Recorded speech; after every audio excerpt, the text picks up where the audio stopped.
Hanta व्हायरसचा उद्रेक झालेला नेदरलँडचे एमव्ही हॉडियस हे क्रूझ जहाज असलेल्या स्पेनमध्ये आता पोहोचलेलं आहे। कॅनरी बेटांवरील टेनेरिफ बंदरामध्ये हे जहाज दाखल झाले। या जहाजावर 140हून अधिक प्रवासी आणि कर्मचारी आहेत।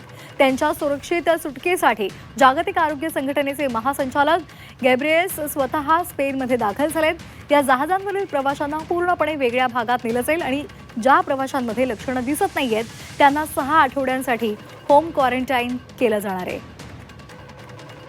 महेश बागल आमचे प्रतिनिधी आपल्या सोबत जोडले गेलेले आहेत। महेश, एक महत्त्वाची अपडेट आहे, हंटा व्हायरसचं जे जहाज आहे ते आता स्पेनला पोहोचलेलं आहे, काय एकूण माहिती आहे? नक्कीच हंटा व्हायरसच्या संदर्भात जगभरात खळबळ माजल्यानंतर या संदर्भातलं जे जहाज होतं ते स्पेनला आज पोहोचलं आहे आणि या संदर्भात आता सर्वत्र हाय अलर्ट घोषित करण्यात आला आहे, खास करून स्पेनमध्ये। हंटा व्हायरस या जीवघेण्या विषाणूच्या प्रादुर्भावामुळे चर्चेत आलेल्या नेदरलँडचे एमव्ही हॉडियस हे क्रूझ जहाज रविवारी पहाटे दाखल झालेलं आहे।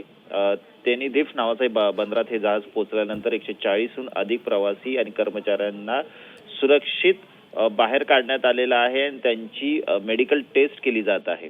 काही जणांना लक्षणं आहेत तर काही जणांना लक्षणं जरी दिसत नसली तरी या सगळ्यांना क्वारंटाईन करण्यात आलेलं आहे। एकंदरीत पाहता जागतिक आरोग्य संघटनेचे महासंचालक गॅब्रिएस हे स्वतः त्या ठिकाणी दाखल झाल्याची माहिती समोर आलेली आहे आणि प्रत्येक गोष्टीवर बारीक नजर ठेवली जात आहे। हंटा व्हायरसच्या संदर्भात सांगायचं झालं तर सामान्यतः उंदराच्या विष्ठेच्या संपर्कात आल्याने किंवा श्वासाद्वारे हा व्हायरस पसरतो असं तज्ज्ञ सांगतात।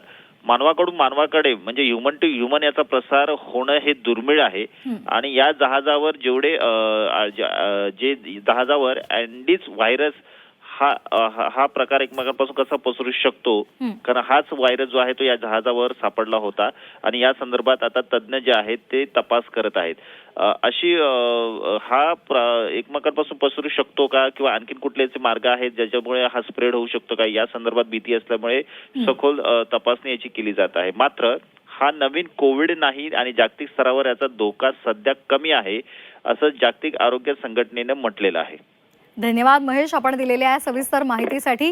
त्यामुळे याचा जागतिक धोका कमी असल्याचं आता जागतिक आरोग्य संघटनेनं सांगितलेलं आहे, त्यामुळे तूर्तास चिंतेचं कारण नाहीये। मात्र आता ते जहाज पोहोचलेलं आहे आणि त्यामुळे तिथल्या सगळ्या प्रवाशांना विलगीकरणात राहावं लागणार आहे।